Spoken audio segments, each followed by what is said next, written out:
Hey, what's Hey, up? hey, Misfits Managed Nation. Yeah, Hey, y'all. you got it out.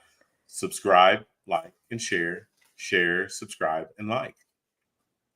Subscribe, like, and share. Right. Say it faster. I can't go backwards tonight.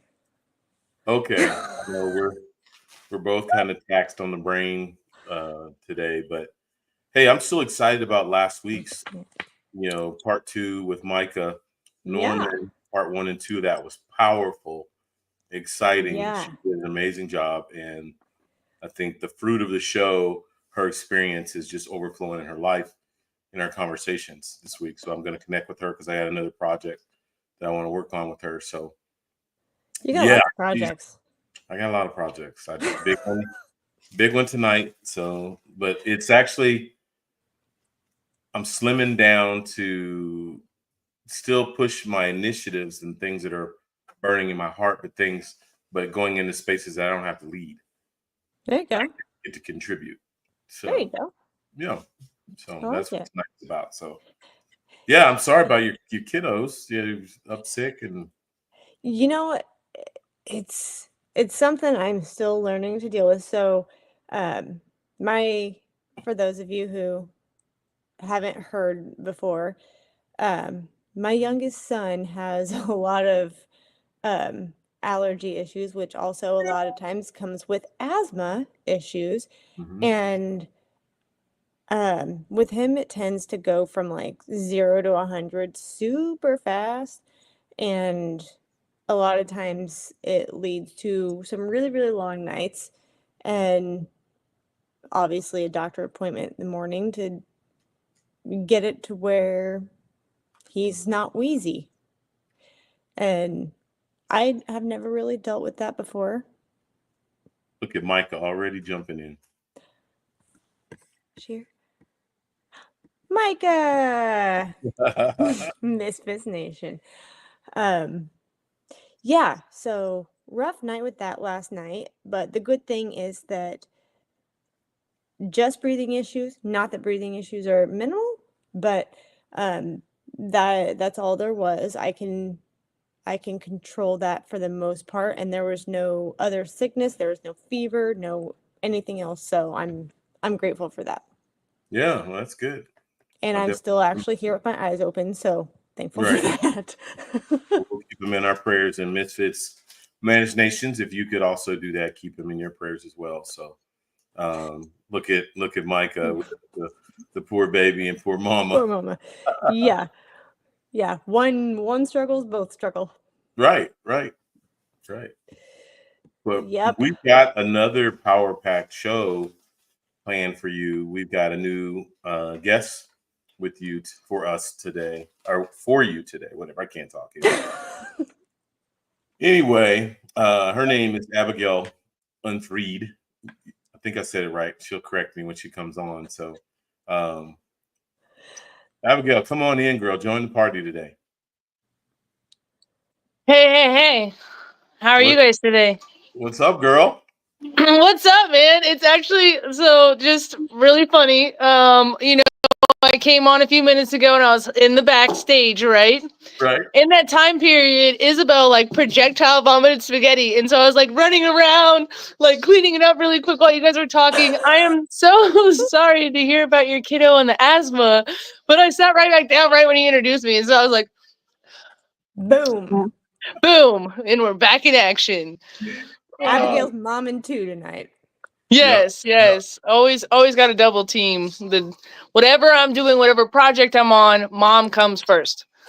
You know what's fun is that all that stuff can be picked up faster than I ever thought imagined when you have to be on something. Have you ever noticed Yes. that? Yeah. Yes. I'm really, I've gotten pretty speedy at like what situations that would stop like a normal, person. I'm like, "Oh Yeah. no. Projectile vomit. I was made for this." Like Making me sick just thinking about that one. Like Okay. I have thought about like putting cameras up in my house just to catch Right. these moments, Me Right. too. but I also am just super paranoid about cameras being in my house. So I'm like, oh, the everyday struggle of being a content creator. Right. Yes. We Yes. digress, boy. We digress. But hey, I want you to introduce. Can't talk. Oh my god! I want you And to introduce. introduce yourself. No, introduce yourself to Misfits Managed Nations. So, I'm kind of like a jack of all trades, I would say. I like trying new things, and so I've spent the last decade kind of dabbling in different businesses, investing in different businesses.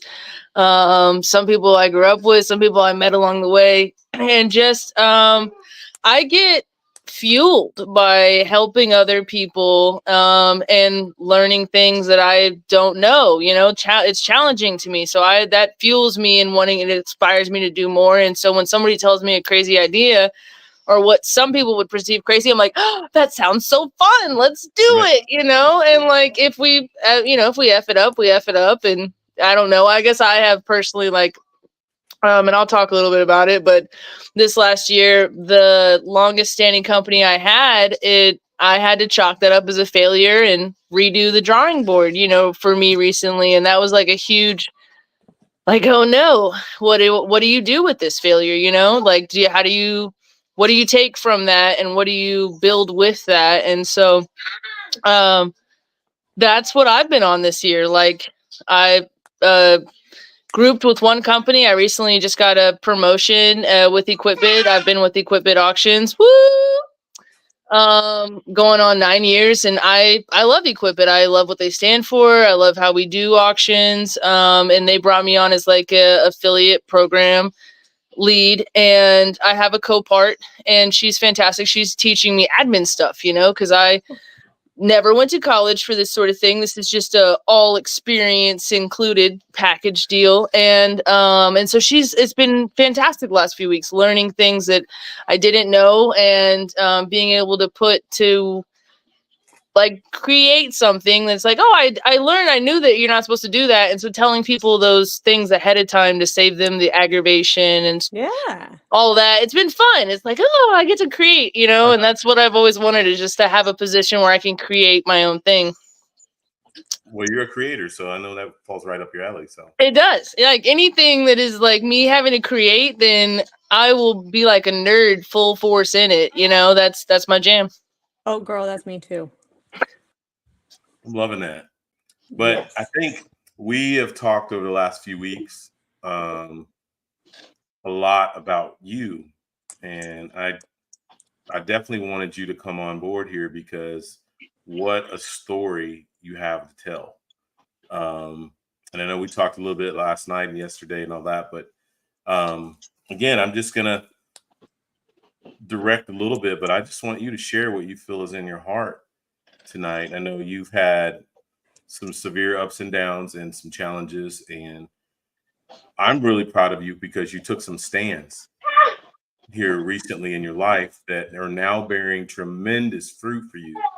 Yeah. So kind of walk us through that. How did this all start? And I know there's a specific theme to this for you. So Well, it's only, yeah, I have a recent theme, which is just, surrendering to a higher power and being intentional with what you're surrendering, and I had to set some things down to pick some things up.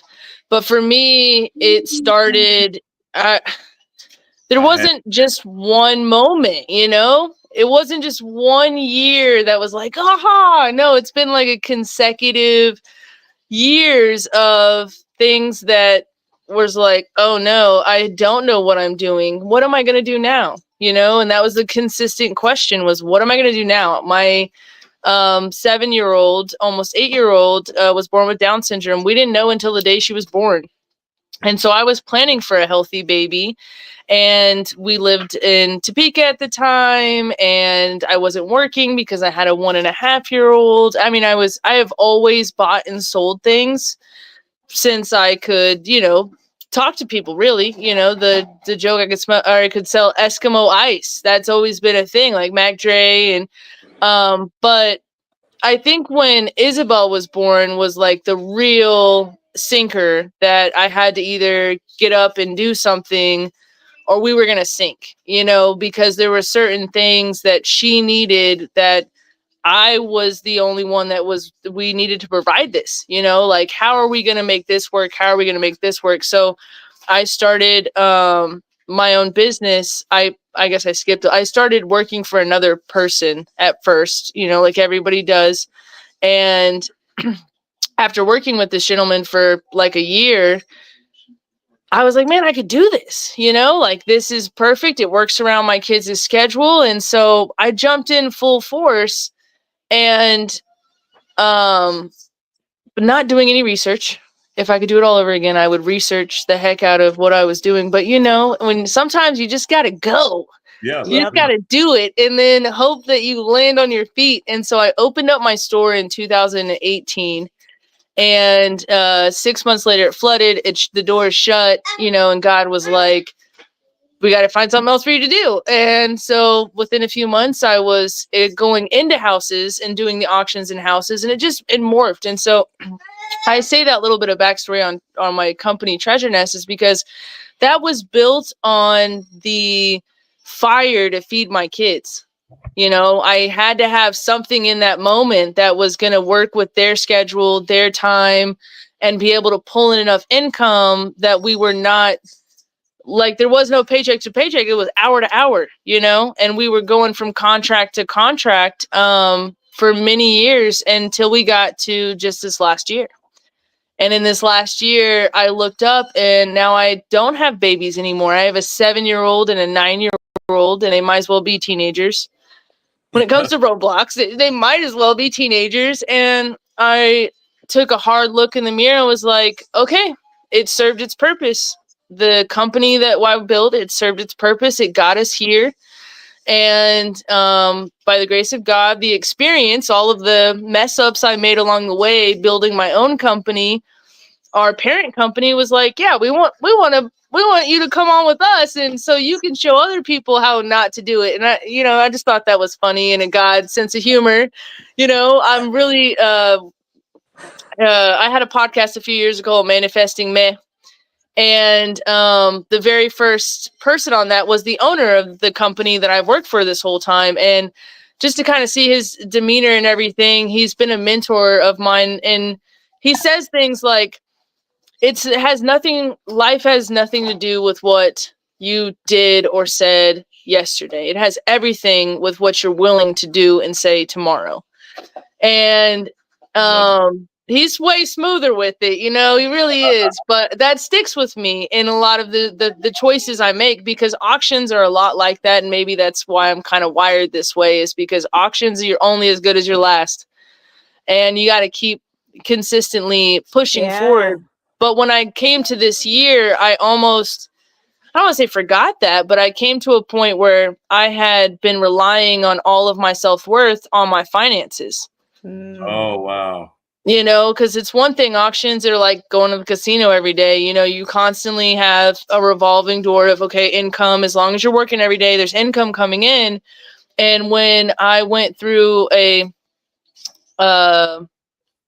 it was just a traumatic experience last December for me, when I went through that and came out on the other side in January, and I couldn't go back to work at that time. But I'm the breadwinner, I'm the sole provider. So I had to find another way to, find something to fire me back up, which is what Equipbit did with this position that I currently have. And I'm thankful to have them just as like my backboard as I'm carrying on all these other projects.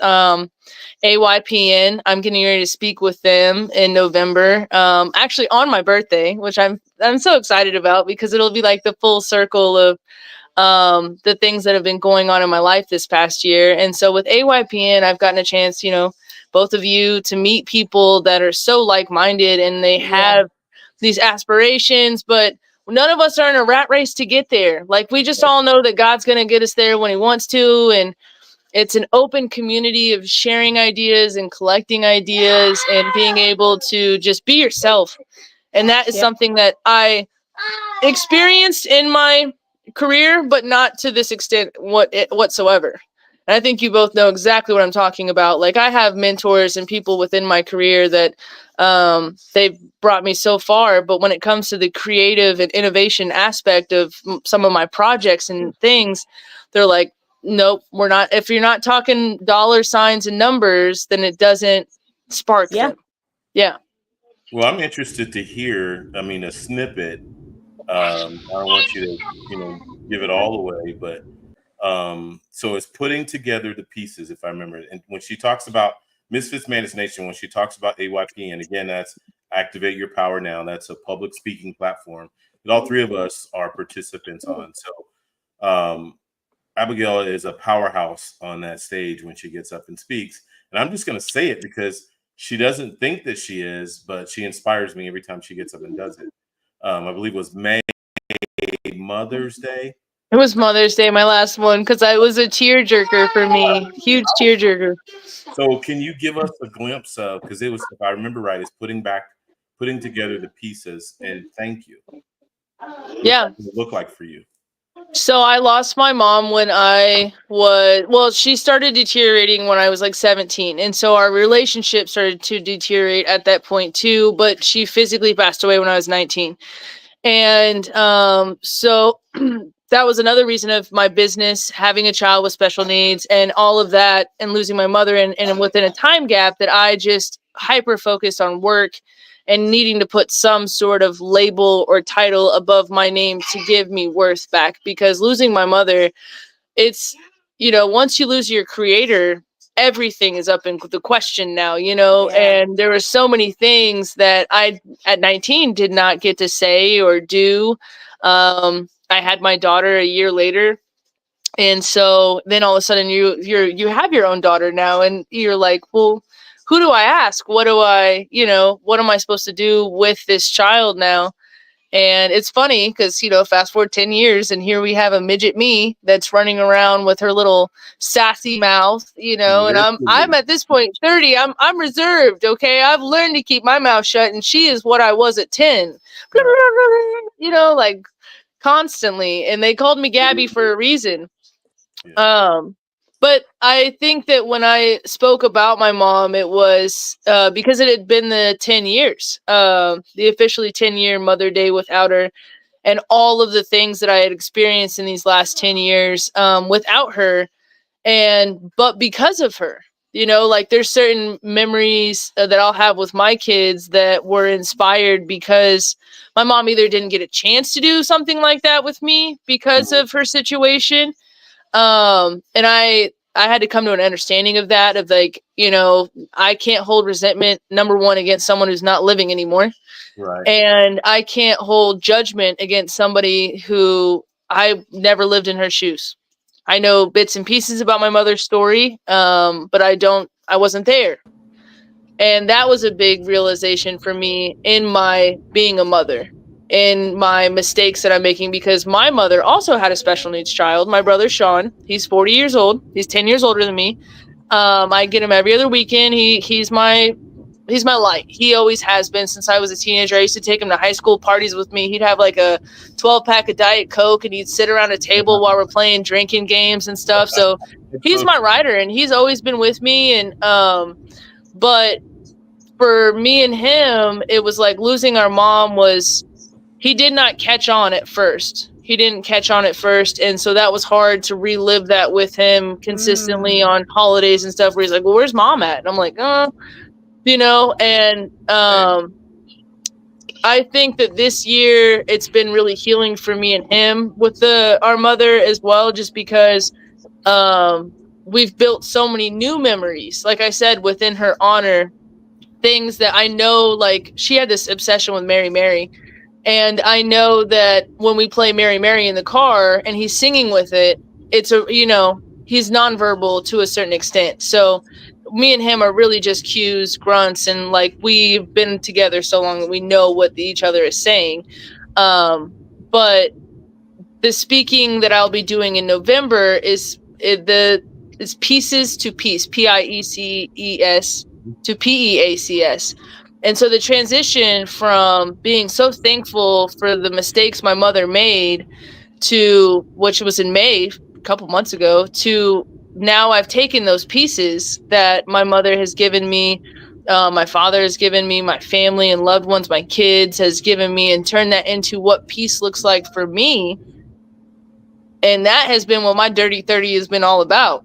Because I've spent the last year working on my just my mental. I think that a big thing for me was sobriety, holding down my sobriety, because I can't tell you how many times I said, like, oh, I just one, I'll just have one. And for my Crohn's and just my mental, the more that I've looked into alcohol and what it does to your spirit, it's taken a toll on mine in many, many ways in different times. And so getting a clear head away from that has just brought on more opportunities. I don't know if I'm conveying what I mean correctly, but it wasn't until I put down the alcohol, put down the attachment that I had towards, things around me that served no purpose towards me, and gotten, for me personally, my higher power is God. And got into the Word of God. Those are the three things that I had to do. And if I wasn't willing to do them, I wasn't going to get anything in return. And so it was humbling to me, because after I had lost my company and now I'm trying to walk like a baby again in the world with, I have very limited education on paper. All my education is based on my labor and like what I've learned along the way, meeting people, having conversations with mentors that are smarter than me. And so I was like, well, God, what am I supposed to be doing? What am I supposed to be doing? And he's like, sit down. And I'm like, you're crazy. I cannot sit down. I am a sole provider, God. Like, this is not okay. I cannot sit down right now. And he was like, no, sit down. Sit down. And I tried to start my photography. I shouldn't say tried. It's still up and thriving. But it's not one of those.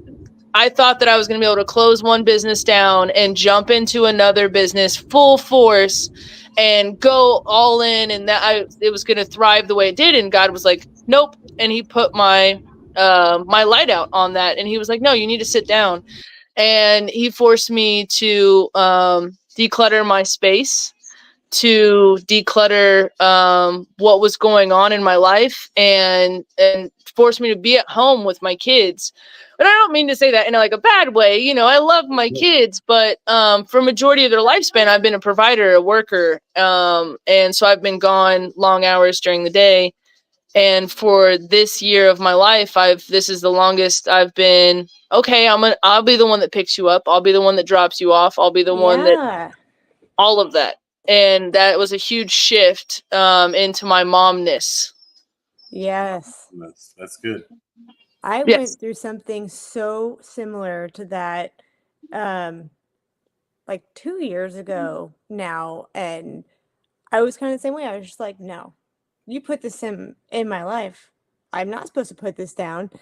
And it took 3 different times for God to tell me, put it the heck down, clean up, and then let's rebuild this. And I mean, that was hard. Yeah. And I'm stubborn. I am so stubborn. And so I was like, I just one, can I just have one extracurricular activity, please?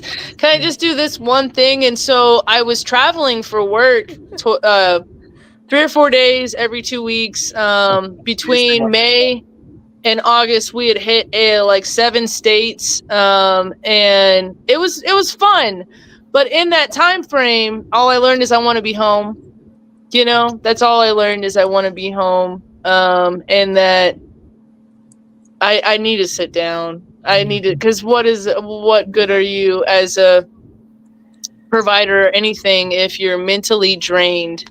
Right. Yeah. And I think that was the big lesson that God was trying to teach me, was like, you would rather mentally drain yourself, and then what happens is you're mentally draining your children. Like with the photography, I was booking, like everyone's like, oh yeah. And so I was booking like 3 or 4 shoots a week, and my kids, we're going after school and we're going on the weekends. And my oldest daughter was like, Mom, I'm tired.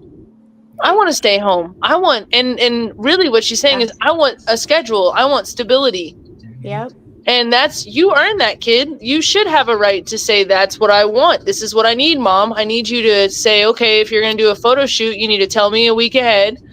And I mean, to a certain point, these weren't demands that she was like standing here telling me, but I am trying to be as conscious as I can with like my scheduling, and just that I never had that. I didn't have that where I was like, okay, this is our schedule at home every day. And she wants that. That's what she requested, was, to me be more consistent in us staying home and not being everywhere all over ping ponging and doing events and stuff all the time. Even though that's what I would, sometimes I would love to do that, but it's their life too. And I guess I guess Abigail and Lauren, along those same lines and everything, I was actually talking to a friend of mine recently who is in a similar situation to you, in the sense that he has got a kid that is autistic. The kid is now a adult kid and everything, because he was a late life father and everything along those lines. So he's got an autistic kid, and as he puts it, my friend Gary Messenger, who is a blues musician here in Durham, North Carolina, that's like his mini me. And it sounds like that's what your daughter is, his mini me. So they'll find him at the club, and he'll sometimes even be, matter of fact, I'll imagine he'll be at my buddy Brett's open mic tomorrow, and he might even pop in and engage in some of the work that his father does, because his father is a musician, photographer, and is multi-talented, like you were saying that you are as well. So I'm just wondering, what advice do you have for other folks that are dealing with people that are in that autistic space, or that have parents that, or have kids that have different needs? And want to, I mean, we try to incorporate, I say, me and Jazzy, the oldest, right, is we're a trio. And so I try to incorporate the needs of both in what we're doing. And so we, as a family, Isabel, the one, she has sensory issues, and so she doesn't enjoy loud music, loud anything. That's not her jam. We don't typically go to big churches. We've tried a few churches before, go into the sanctuary, and that's not her thing. And so we just find spaces that work for her. And with every parent that has a kiddo with special needs, totally different. We actually just did an event this last weekend that the Down Syndrome Innovations throws on every year. It's a walk. And it's so cool to see all the different varieties of Down syndrome there, and different ages and families. And a lot of people don't know that there are 3 types of Down syndrome. And trisomy 21 is the most common, and that's the type of Down syndrome that my daughter has. But then we also get to see kiddos with mosaic, which I believe like 1 or 2% of kids with Down syndrome have that, and they just have a slight characteristics of their chromosome. But the advice that I would give anyone is, if you want to take your child somewhere to an event or something like that, or get interested in it, try starting off at home first. So before we do stuff with Belle that's like super exciting, overstimulated, we try to do it at home, like a little prop. Rehearsal. Sorry. Rehearsal sounds better than prop. A rehearsal of it, and just get her used to it. And then it's not that big of a deal. Like the zoo. Obviously you can't do a rehearsal of the zoo, but you can't. I think anyone that has a kiddo with special needs just knows there is no control or variable. You're just, if it works, it works. If it doesn't, it doesn't. We've had nights, we go skating. At least we try to go skating like once a month on a Friday night. We used to go a lot more during the pandemic, but the younger one, if we get in there and she's not digging it that day, we just spent $20 and we're gone, and we walk out, and it's just, we'll go find something else to do. It's taken a lot for my older one to kind of understand that it's not as big. It's fine, like you just have to let it roll off your shoulders. But growing up as a kid with a special needs sibling, I totally understand the frustration that the older one goes through, just having to be like okay, it's fine, even though that is something she legitimately wanted to do that day. So sometimes it's just managing emotions. It sounds like it. Does that go well into your theme of surrender? Does that dwell into my theme? Yeah. I think it has a lot to do with that, because in just the last 2 years, Isabel's personality has formed into such a way that is uncontrollable. You cannot control your child's personality. You can control the love you give them. You can control how you handle situations that they put you in. But I can't control her any more than I can control the weather. And especially right now, since she's very much nonverbal. If we can we're working on controlling our communication. That's biggie for us. If I can communicate with my kid on a level that gets us through the day, then I feel like I've succeeded. But I had to give up all control of knowing what that looks like ahead of time. The charts are not going to help me in the moment. Sign language is very helpful. We're trying to incorporate sign language into our day-to-day. But just knowing that I have no control over their emotions, but I have control over my own, is the surrendering part of, if we can't get it done today, it is what it is, and move on and see if it can be completed tomorrow. So is that the point that you referenced, knowing what is controlled and not controlled time and space in your life? Yeah. Coming to the realization that you cannot control the space and time in your life, but you can control how you receive it. Is it received as a blessing? Is it received as, I very rarely, and this is not like a bragging, this is just, I very rarely you'll ever hear me complain about my day. It's not a complaint, I mean, even the projectile vomit is funny to me because I'm alive and breathing, and that is the release that I've come with my higher power, is that God is put so many blessings in my life and so many things before me, the people that I need around me. And he's done all of these things. And he's done all these things right after I feel like all of these trials, anyone else would have said, I don't believe in God. And I think that's the devil. That's the devil trying to trick you into thinking he's taking all these things away from you. And you're like, God, why are you taking on my TikTok? I joke all the time about the little funny things that I feel like God sometimes, who is it? Jim Carrey, where he's like, smite you, almighty smiter, and Evan Almighty. I feel like that sometimes when I'm like, okay, so now we have feces all over the wall, we have throw up all over the floor. Come on, man.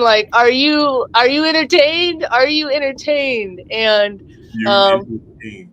yeah, but then as soon as I just say, okay, and then God's like, okay, well, my friend, for instance, a couple days ago, similar situation to what I just described. And I get done cleaning up my kiddo and everything. And my friend's like, hey, I'm bringing over ice cream. What kind do you want? And that's God to me. That is God. She didn't know what I just experienced in life. She didn't know. She just knew that she heard the wah ice cream energy and was like, I'm bringing some over to you. And so then it's the small little things like that are what keep me inspired, that there is just that little bit of you called me the other night and I was just had it up to here with my whole day, coach, and you called me and we talked for a few minutes and I was like, yep, you know what, it's okay, everything's gonna be okay, you're right, I'm stressing for nothing, and I have to remind myself that what is stress? What is stress? Stress is, it's literally a figment of your imagination on circumstances that you have no control over either anyway, or you wouldn't be stressing about it. If you could control it, there would be no stress.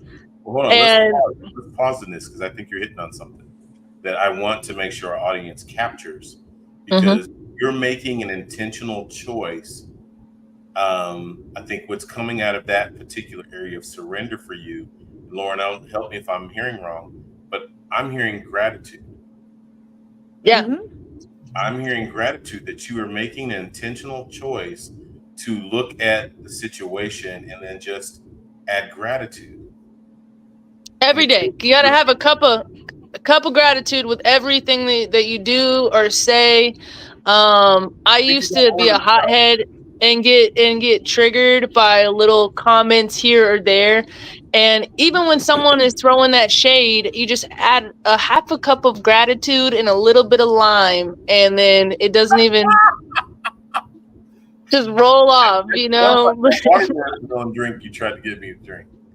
What? That sounds like that watermelon beer you tried to get me to drink. Oh, it's ginger and it's delicious. Okay, so in my sobriety, I found lots of yummy cocktails, and my favorite one that I was hooked on for a minute was watermelon, ginger beer, and mint. Mm-hmm. It was Yeah. different. It was good. It's I'm not a different. watermelon girl, It was but refreshing. ooh, I love me some mint. It sounds very It was refreshing. refreshing. Yep. It was refreshing, but he wasn't quite stuck on it. But for some reason, for like 2 weeks straight, that's all I ate was watermelons. I'd go up to the store and get me a big watermelon and like cut it into things, and then I don't know. That was just a fixation that I had it in Colorado when I was up there doing Fort Carson, and then once I had it, I was like, oh my gosh, that is so refreshing. And I heard that watermelon has what 90%. What am I trying to say? It's like 90%. It's pure nutrition for your brain. Mm-hmm. The water has so much nutrition, unlike like tap water or whatever, fruit water. And so anyway, it was delicious. I give it 10 out of 10 stars. Oh, you will? Okay. Yes, I will. I'll have to make it for you guys sometime, and then you'll be like, oh yeah, Abigail wasn't lying. It was delicious. Hey, You're going to have to cover up the watermelon for me. I'm for it. Sounds delicious and making me want to go get Lots some of lime. watermelon. Just make mine straight lime. But Abigail, what are some of the things that you think you have learned from because I have a great deal of respect because I've done work with various nonprofits. So I have a great deal of respect for auctioneers, and oftentimes they are able to rattle off those prices much quicker than even I can rattle them off and everything. So I just wonder, what skills as an auctioneer do you feel that have helped you with your life as a mother and just life in general? So what are those skills that you have felt that you have been able to bring into the rest of your life? So one of the skills that I have found to be the most useful is I can talk to literally anyone. We have almost 200,000 bidders on our platform, and I have probably in the last 10 years ran into, I'd say, a really 50,000. I mean, if not 200,000, at least I'll say that I have solidly shaken hands with 50,000 people over the years of all different demographics, backgrounds, small businesses, big wigs. Everyone bids on auctions. It's just like there is no one type of client that I work with. I work with all the way from Hallmark to the United States Army. We've done quite a few auctions for them, and seeing the demographics of the people that live on base as civilians and the people that are in the military. And so it's just given me that where we're all equal. Across the board, I have gotten a chance to speak with a huge demographic, and I take all that to, once you deal with adults that act like kids sometimes over broken toys or this or that, and trust me, there's been some stories that your kids are nothing. You come home and I've been spit on, I've been cold cocked, I've had people try to run me over before. All kinds of instances where these are adults we're talking about that treat other humans that poorly. And it comes with the business. Like, auctions are not for the weak, I think. And so, yeah, when I come home to my kids and they're throwing a tantrum, it's not that bad. It can't be that bad. Okay, so I've got a question speaking of that, because I have learned to laugh things off so much in my life, and just being able to laugh at yourself with, all sorts of everything. And it made me think of it earlier when we were talking about projectile spaghetti. Mm-hmm. And there are times when I'm just kind of like, I'm gonna laugh so I don't cry about it. But G and I over here are the same, and I know Mark is too. We have so many different interests and everything that we like to do. And I mean, you alluded to it earlier, is, you know, sometimes you got to put things down. Sometimes you just got to let it go, cut bait. Sometimes it comes back around, sometimes not. But, you know, so many things you just kind of have to almost laugh off, let go, and then say, it is what it is. And honestly, like, sometimes it's hard to do that being a misfit, but you got to learn how to do it. So, like, kids, adult kids, everything. Like, how did you learn to laugh things off? I just had to kind of well, how did I learn to laugh things off? I kind of grew up in a household where I was the only girl up until I had a stepsister when I was a teenager for a little bit, but for the most part, my childhood, I was the only girl. And so I had thick skin from the time I could walk. I don't, you know, and then I think that's why the auctioneer world works so well with my personality, was because I smiled at the man that spit on me. I was smiling at him, and I think that's why he spit on me, was because it just, you know, and I do have that. I have gotten better at controlling her, but I do have that little alter ego that I am the sweetest pie until you just are disrespectful, rude, any of that, and I just flip a switch. And but learning how to smile it off is when I first had Isabel, she had 3 holes in her heart. We were in and out of the hospital. We were dealing with all of these different medical things. And so once you get into almost losing a child, or going through that experience of, you know, almost losing a child, for me, it was as close as I was ever going to get to that, and the realization of trying to like process that. Yeah, some asshole that, you know, didn't read the description, the pictures are off, the color is wrong, the dimensions is a foot more, he didn't bring a dolly, he didn't read, you know, like, it's just the silly things that these people are angry over, don't compare to one day of going through that with my kids. So at the end of the day, I'm gonna go home, I'm gonna, you know, eat the rest of my kids' ice cream, and we're gonna go cuddle. So I'm sorry you're so mad about your shelf. And I just had to take that approach with everything in life, though, even with friendships in this last year, with just surrendering friendships that I thought I would have had for the rest of my life, and then kind of looked up and was like, that is really unhealthy. Maybe that I shouldn't hang on to something for this long if it's that bad for my mentality. You know, if I have to think twice about what I say or do, or who I am, and what I like, if I have to change any piece of me to be around that, then maybe that's not the healthiest choice for me. And just being able to, I think those are a little bit deeper. You don't necessarily laugh those off, but you do come to a point where you're like, you can breathe. You feel, I think after you start releasing toxicity, whether it's for your career or whatever, you start to have more breath to be able to just say what you need to say, and get the resources that you need.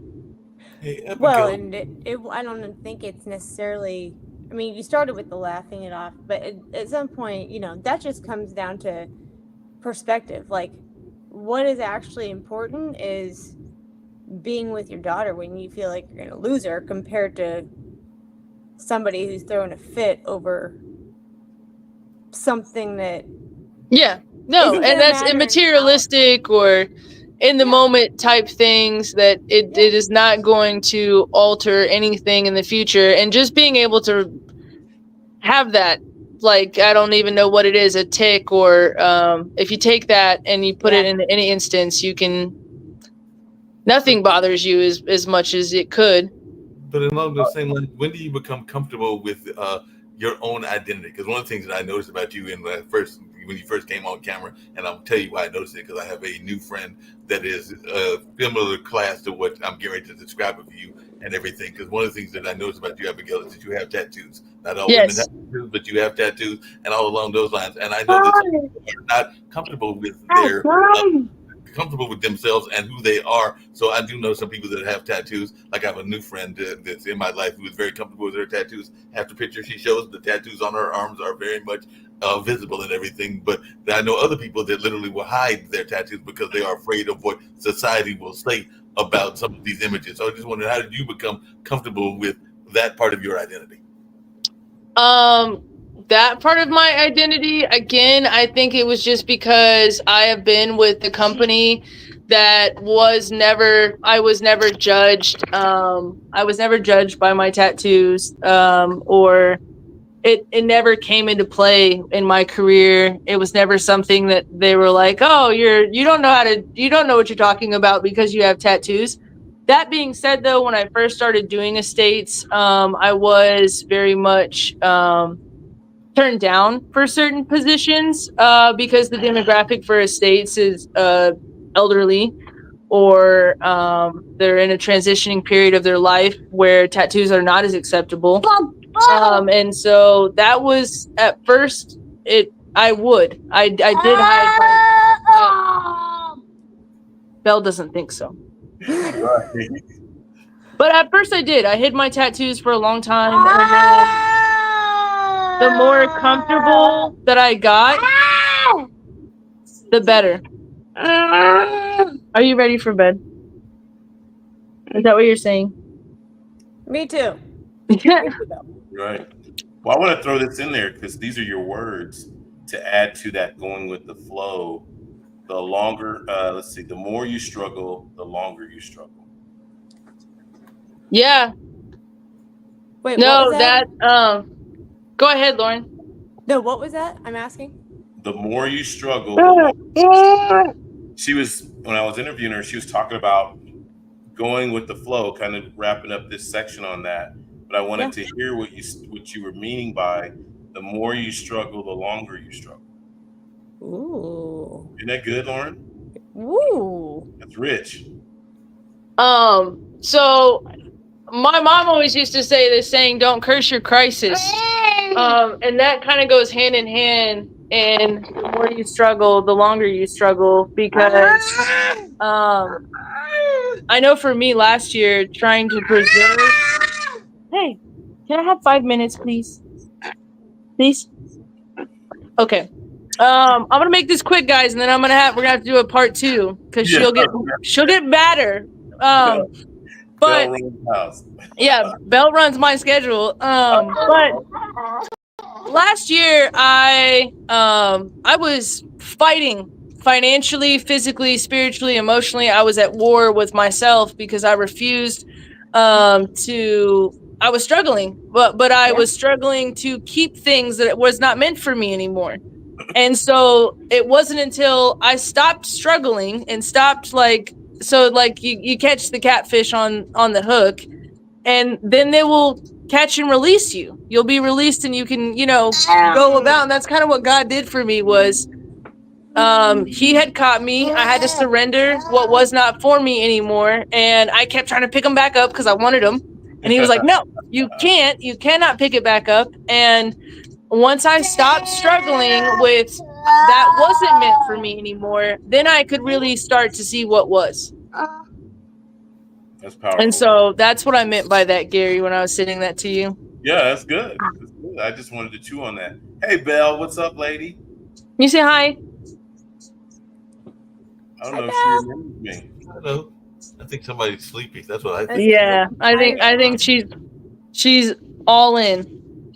So before you jump off, where's Jazzy? Oh, she's over iPadding it. Jazz, you want to come say hi? I got to give Jazzy a couple minutes. Come here, Jazz. She's Robloxing it. What? Oh, you're not? You're coming? Hurry! I can identify with the Roblox. In the spotlight. Jazzy, there's Say my. hi. Oh, you gonna be shy right now? I know, right? For real? Look at that long hair. She does. Yeah, we all, I don't know what we're going to do with it yet. We all started growing our hair out this year, and all of us, it's down past our shoulders now. And I forgot you actually have to maintain hair. Right, Yes. right. Well, see, I Yeah. had a problem too. Yeah, Jessica. see, I would go back. I would shave my head. There was a time when I was all shaved, and all I had to do was just little dabble of soap on the head, and I was fine. I thought I remembered seeing pictures of I you with remember you the picture of shaved. that. Yeah. Yeah, when my mom first passed away, I think it was like Okay. her year anniversary, I shaved bald, and then I liked it so much because my girls were little, and so all the little dabble, that's all I had to do, and was on the road again. Yeah. Yeah. Well, I Well, yeah, appreciate you guys so much for having me tonight. I would say we cut it short because I don't want to mess with Belle's bedtime. No, don't want to mess with Bell's bad time No. and everything. So just really quickly, and Abigail, you can hear it as you're getting ready to go to bed, and Belle can hear it as well. But Abigail, I think you'll be able to relate to this. A friend of mine that has become a reacquaintance of mine because we had lost touch and everything.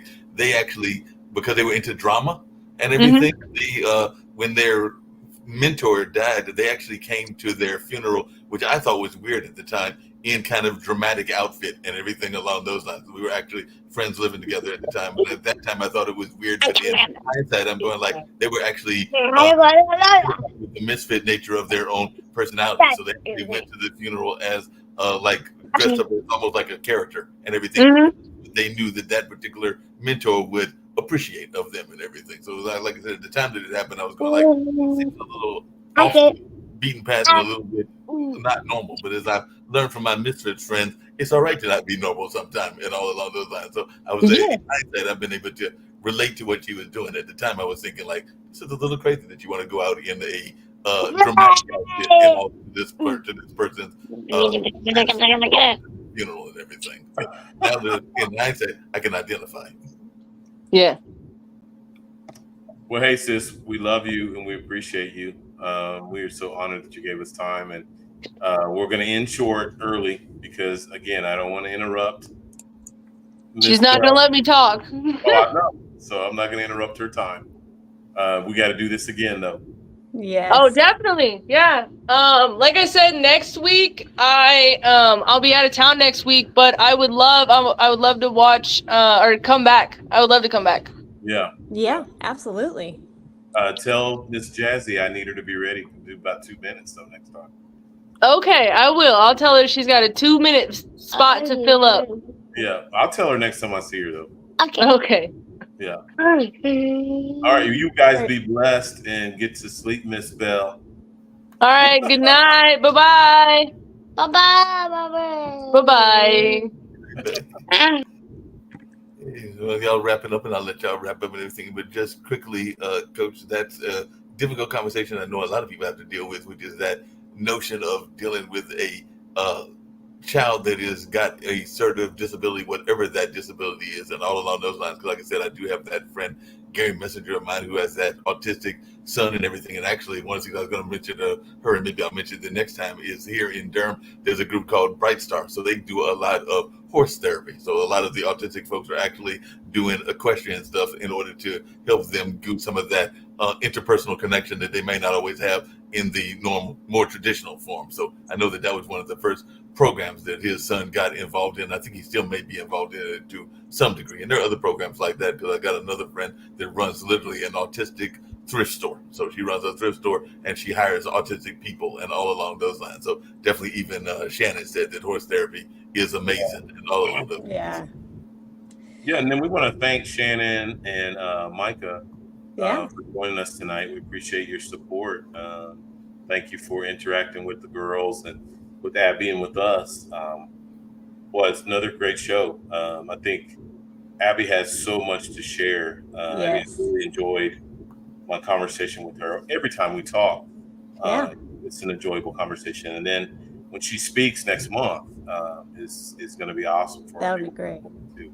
So I got to give a little bit of a shout out here, because it goes back to something that Micah talked about for 2 weeks, and Abigail gave voice to in a little bit of a different perspective tonight. And I know you and I have both been doing this in a sense, and that is giving kids a voice. Mhm. She was talking about how her Little girl. physical kids needed to communicate in a different way, and she had to surrender how that looked for her. And I think it's so interesting that, like, that way with her brother, that way with her daughter, Micah with her inner little girl. I think you said her name was B, Micah.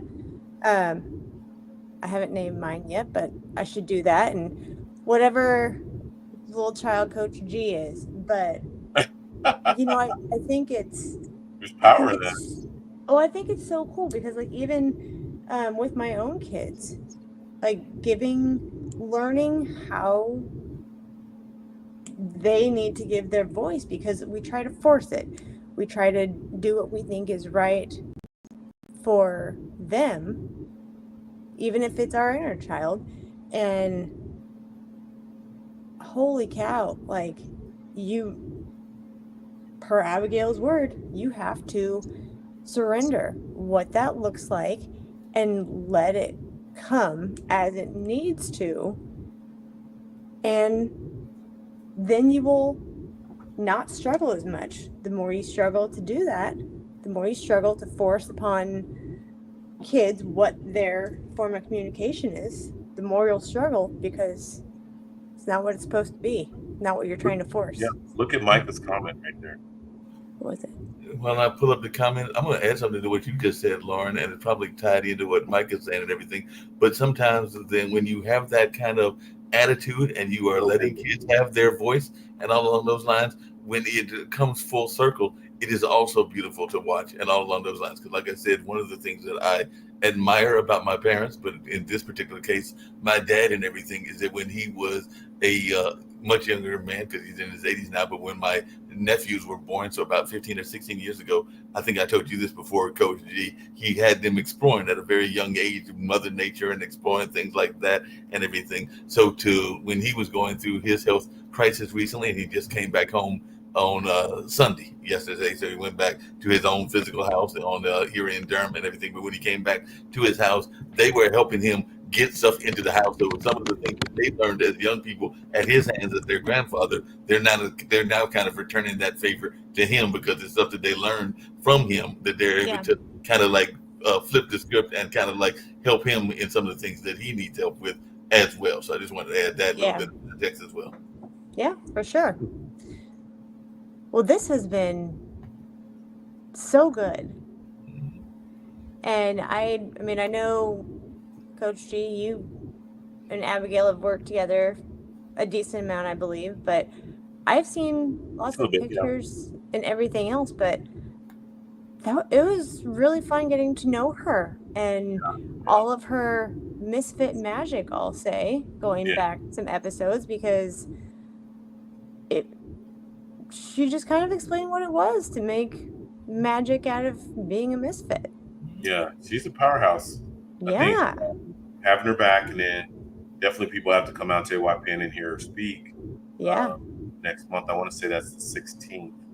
I speak that day too, so I'm excited. Just out of curiosity, because I know you've only got a minute, because you got another meeting you've got to get to. And I know Lauren's got stuff to get to, as do I and everything. But for those folks watching globally and even here, like I am in Durham, that are not able to make it to Kansas City, don't have a private plane yet. Maybe that'll come one of these days and everything. But those that are not able to watch some of these speeches, whether it's Micah, or whether it's Abigail, or whether it's you or others speaking, are there any platforms like YouTube or stuff where y'all speeches are shared that people can see them if they want to see them globally?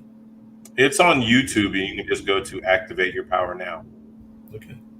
Yep. On YouTube. So, like I said, Micah's part of it, Lauren's part of it, I'm part of it, Abigail's part of it. We're gonna eventually have Evie on here, maybe even next week, I think, if she's available. We're talking about powerhouse speaker. Yeah. And then just some of our family. But we've got we're putting together a schedule for the rest of the year. But we've got some powerhouse speakers lined up. But we've got some things that we want to share and talk about too, because I know there's some topics I still want. Yeah, So, absolutely. Wow, another good show, girl. Absolutely. I know you're exhausted. I know I am too, and hungry. So Yeah, we have one I more need meeting to some get sleep. to tonight. I'll be a different person tomorrow. Yeah. I'm sure. Yeah, like I said, I know I say this every week, but this time I'm actually going to send it tomorrow since I've actually caught up with all 3 episodes and everything along those lines. So I'll actually get it to you tomorrow, and then we'll be totally caught up since we're pretty much caught up since I gave you those 3 episodes last time. But as we're heading out the door, I think when y'all are done, whatever closing y'all got to say, we'll go out with mental health. Since this has been about mental health, so we'll go out with one of my mental health PSAs. Well, Lauren, I just want to thank you again for pushing through, because I know you're tired. And I know You too. Yeah, and that's what we do. I mean, It's life. Yep. We show up as we show up, and we do what we do for all of you. Ooh, look at that. Yeah, look at you rhyming it. Didn't even try. But we do it because we love you, and I know you guys can probably tell energy levels are low on both of us today, but we're still going to show up. Yep. Show up because this is our calling. So yep. It's your boy, Coach G. And Lauren. On that note, we're out. I just need to be left alone right now, man. No, Cam. I think the problem is that you've been left alone way too much. Life's hard. The world is complicated. Remember, you are not alone. Love you, girl. I love you too. Mental health challenges are common, treatable, and often preventable. It's time to talk about it. It's time to defy the fear and stigma that has made so many suffer in silence. Instead, dare to love yourself and others. Dare to ask for help and support. I love you guys. Dare to listen and show up for the people around you. Join the conversation.